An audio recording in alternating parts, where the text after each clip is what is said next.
Hello, everyone. Welcome back to another episode of entitled people. In today's episode, entitled Old People, entitled people in museums, entitled drinkers versus the fire brigade. Before we get started, make sure to subscribe so you will never miss a video. So let's get started. Entitled Old People.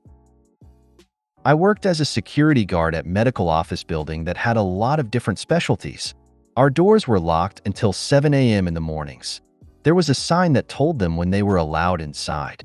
I have had an old man who angrily hit our sliding doors with his cane. I have had to chase people back outside because they would sneak in walking in when employees would come in. They would have the audacity to come to the front like they were going to be checked in, and the check-in ladies told them their computers weren't up, and I had to make them go back outside. I swear the entitlement of people knows no bounds. I used to work at a grocery store. The number of old people who would try to come in when we were letting employees in. Most lights are off in front of the store. Auto doors are off, and I have to physically unlock the door to let employees in, and get pissed because they can't come in and shop an hour before we actually opened. Unfortunately, some of us have a stupid sleep pattern. I wake up between 3 and 4 a.m. every day and get sleepy by 7 p.m. But I never bug employees/stores like that. Entitled people in museums. Hi, I worked at a train museum for 3 summers in a row from age 15 to 18. So I have plenty of stories and thought I'd share my experiences with the entitled people and crazies. For this to make sense, I need to explain the layout and way our museum works. We have 3 buildings: main station, freight shed, and roundhouse. The first 2 were built in the 1800s, and the second is a perfect recreation of a building built in the 1800s, but was built in the 1900s. Our station closed roughly 1960s, and the rest of the tracks were closed before 1990. Due to the way buildings were built back then, they are not necessarily accessible, and due to age do not have to be. There is no fixing the doors, as many of the doors are actually involved in holding the building up, and any changing of the inside of the building is incredibly dangerous and costs too much. And being historical is actually not allowed without the approval of several different committees. This is important to the story I'm about to tell. We have had only 3 wheelchair users in my time working the station. My job specifically was tour guide. I knew everything and anything there was to know. And for the most part, the wheelchair users can be in the main floor of the station and get into the other 2 buildings. They just can't get into one room of the main station or go upstairs. The first wheelchair user was a child, and due to the small wheelchair was able to get into the small room. And I brought stuff down from the upper floor to show him, as well as taking pictures using his camera so that he could see the stuff.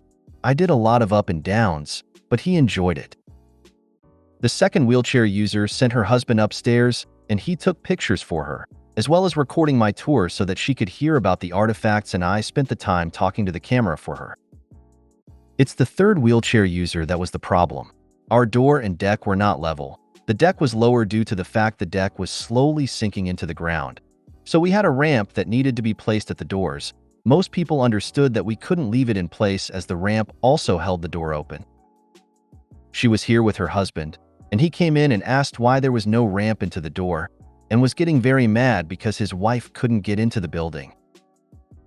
I did my best to explain that the ramp was for the back door and needed to be placed separately.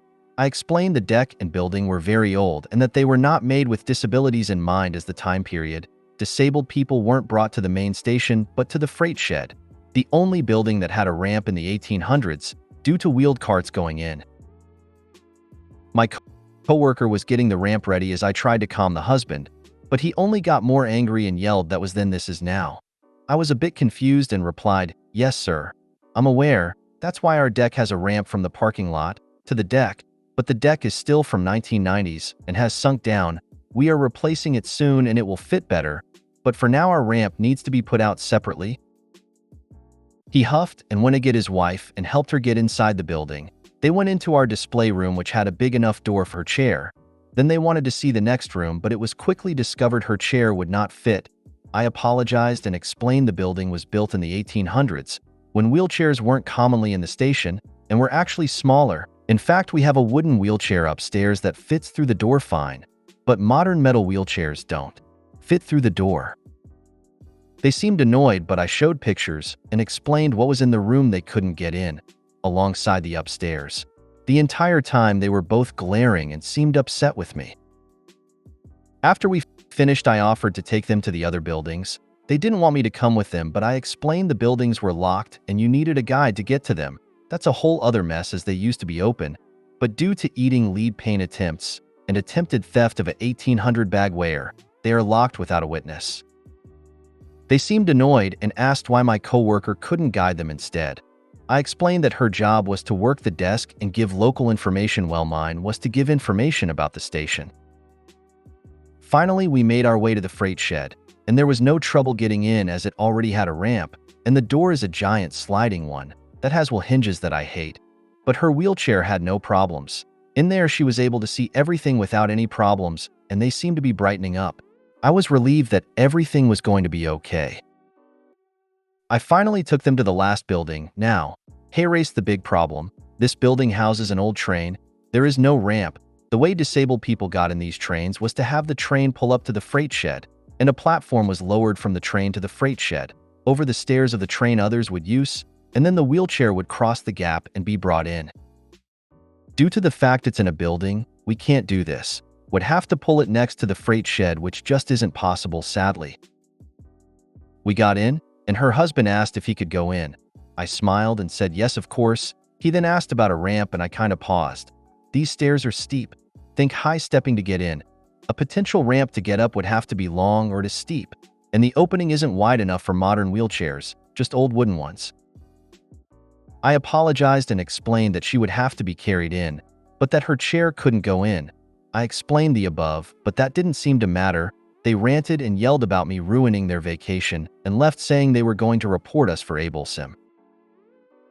I don't know who they planned to report us to, as everything we did was accommodations to the best of our ability. We are not legally required to make the old building any more accessible than a ramp due to it being completely original, and the train also does not ever have to be accessible because it too is original. We did get checked up by a museum inspector later on, but everything was approved as being safe and educational. Till how individuals in wheelchairs boarded trains in the 19th century. Thanks for sharing. LOL, no problem. I don't know if all stations did the same, but that's how our trains were designed, and how our buildings were set up to ensure a safe boarding. Here's an idea seed. Have a docent wear a GoPro and two-way communication device feed that to a tablet. The disabled person uses the tablet to see and hear what the docent sees and hears. The disabled person can also give the docent requests, like to look closer at something or move to the next display. This might even be something high school kids could do for community service hours. Docent, a person who leads guided tours, especially through a museum or art gallery. The deck was lower due to the fact the deck was slowly sinking into the ground. Sounds like you might be in Sacadamados. Entitled Drinkers versus the Fire Brigade. About 15 years ago, I was a frames engineer for BT, UK national telecoms provider, which meant I maintained the telephone exchange framework. This summer Friday evening, I was on my way to a local exchange to work, which happened to be at the end of a long, rarely used road as it was a dead end. Halfway up the road, I had to stop as a local pub had thought it would be a good idea to block the road with massive wine casks and use as tables for a bit of alfresco drinking. I drove up and was greeted by hostile looks and shouts of how it was a dead end and you'll only have turn around, etc., which I countered with, "I'm going to work, please get out of the way." No one moved, even made a show of moving, so I just put it in gear and drove through, knocking over several barrels/drinks, followed by howls of protests. I get to the end of the road, and as I get out, some of them are running up the road to have a go, but most are thinking, "We'll have him as he has to come back." I unlock the car park, drive in and relocate it behind me, and get down to work.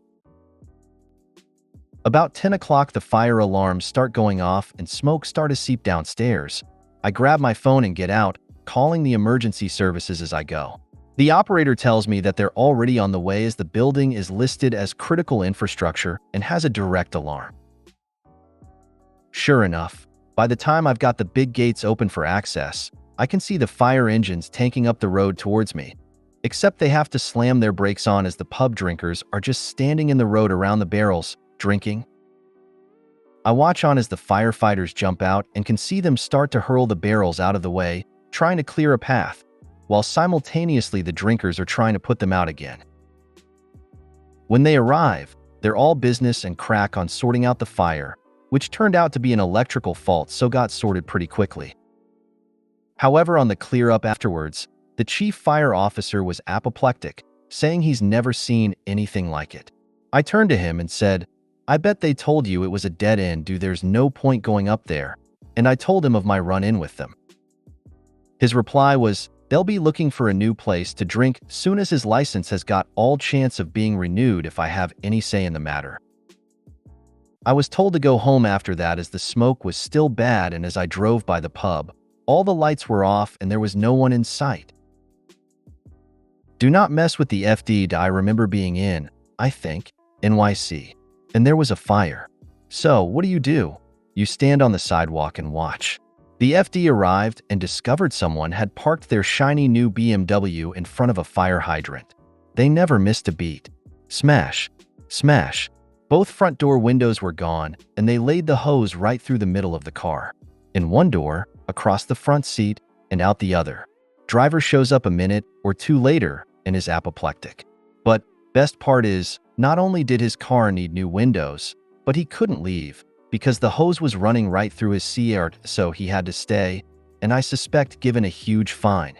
I didn't stick around to see if they towed the car. Somehow. In New York, I suspect they did. That pub zero ner is out of a job. One should never piss off the fire marshal. If you made it to the end of the video, thanks for watching. Don't forget to like, subscribe, and share, and we will see you in the next video.